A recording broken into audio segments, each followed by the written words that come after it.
Army chief ने firing रोकने का आदेश दे दिया है, कर्फ्यू को हटा दिया गया है, जिसके बाद वहां स्टूडेंट्स जो प्रोटेस्ट कर रहे थे वो जश्न मना रहे हैं, खुश हैं वो इस फैसले से।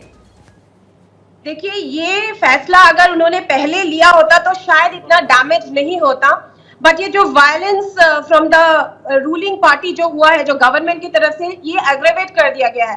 एंड सिर्फ वायलेंस इन शूट हेडशॉट्स भी बहुत स्टूडेंट्स को लिया हुआ है, एंड इसी के वजह से वो एग्रेवेट हुआ है। एंड जो टर्म्स जो मैंने पहले भी बोला है, जो हसीना जी ने कुछ जो शब्द कहे हैं स्टूडेंट्स के खिलाफ और स्टूडेंट्स को जो रेफर किया है, वो उन्हीं सब चीजों से वो एग्रेवेट हो गया सिचुएशन। एंड अभी आफ्टर ऑल ये जो कर्फ्यू हट गया है, स्टूडेंट्स कर्फ्यू तो वहां पे सक्सेसफुल था ही नहीं सबसे पहले, और कर्फ्यू हटने के बाद ऑब्वियसली स्टूडेंट्स ऐसे ही सिचुएशन को शायद नॉर्मलाइज करने की कोशिश है। वहां शेख हसीना जी को भी इमीडिएट एयरलिफ्ट इसलिए करना पड़ा क्योंकि ये बहुत ही सिचुएशन और भी डैमेज हो सकता था। बट हम लोग ये भी श्योर नहीं है कि इंडिया ने फुल एक्सेप्टेंस दिया है कि नहीं, कि हसीना जी इंडिया में एक्चुअली में रहेगी या नहीं रहेगी। मौसमी, आपने वो मैप देखा जो अभी मैं स्क्रीन पर बार बार दिखा रही थी, आपने वो मैप देखा, उस मैप को देखकर आपको क्या समझ में आता है? क्योंकि पश्चिम बंगाल से क्रॉस करते हुए पहुंच चुकी हैं, अभी बिहार के रास्ते वो उनका विमान एंटर कर रहा है। आपको क्या समझ में आ रहा है यहाँ से शेख हसीना के मूवमेंट को लेकर?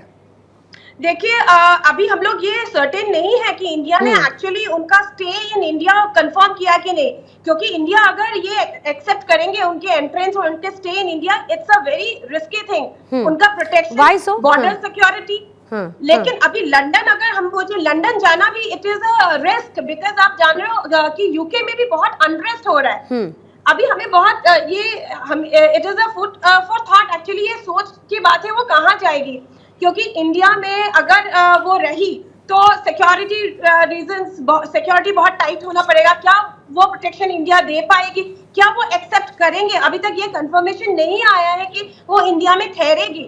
और अगर वो जाती है लंदन, नहीं लंदन क्यों? में भी बहुत अनरेस्ट हो रहा है। लंदन क्यों मौसमी, आपको क्यों लगता है? भारत समझ में आता है, हम और आप जानते हैं बांग्लादेश के साथ भारत के रिश्ते। शेख हसीना को पहले भी हम एक सेफ प्लेस दे चुके हैं, ऐसे में एक बार फिर से खबर जैसी आई तो वैसी एक कोशिश थी, लेकिन लंदन क्यों? लंदन सेफ कैसे?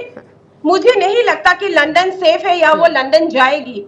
कहीं ना कहीं बीच में एक खबर आई थी कि बेलारूस भी जा सकती है। ये हम लोग अभी इसको सर्टेन या कंफर्म नहीं कर सकते कि एक बांग्लादेश की जर्नलिस्ट ये उठी हुई खबर है, but we do not know, we can not actually certainly say कि वो इंडिया में रहेगी या लंदन मुझे नहीं लगता कि वो आई डू नॉट नो। अगर वहां पे जाए, वहां पे भी बहुत अनरेस्ट हो रखा है, क्या वो सही स्पेस होगा, ये डाउटफुल है।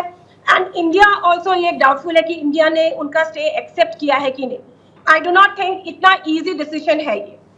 अच्छा मौसमी, जो आप कुछ और तस्वीरें भी इस वक्त देख रही होंगी, पीएम हाउस की तस्वीर है बांग्लादेश की।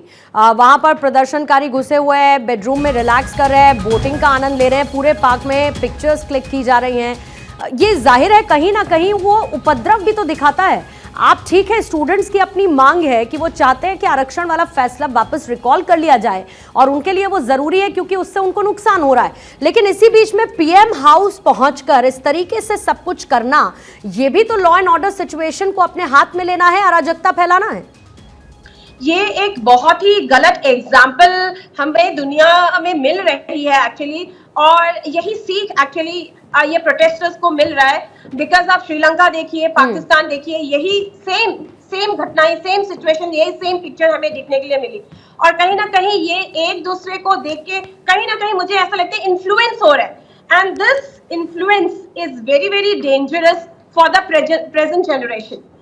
ये लॉ ऑर्डर हाथ में ले लेना, प्रोटेस्ट तक ठीक है, बट ये एक लाइन ऑफ लॉ या सिक्योरिटी ब्रीच करके आगे जाना, it is very very dangerous कि हमारे एक ये जनरेशन कहाँ लीड कर रहे हैं। और कहीं ना कहीं हमें बांग्लादेश में भी एक सवाल है कि कैसे सिक्योरिटी ब्रीच कर पाए। ऑब्वियसली आज का अगर रिकॉर्ड देखा जाए तो 12 लाख लोग शायद सड़क पे आ गए थे। So it is very difficult, but कहीं ना कहीं वहां पे भी सिक्योरिटी कंट्रोल फेलियर दिख रहा है।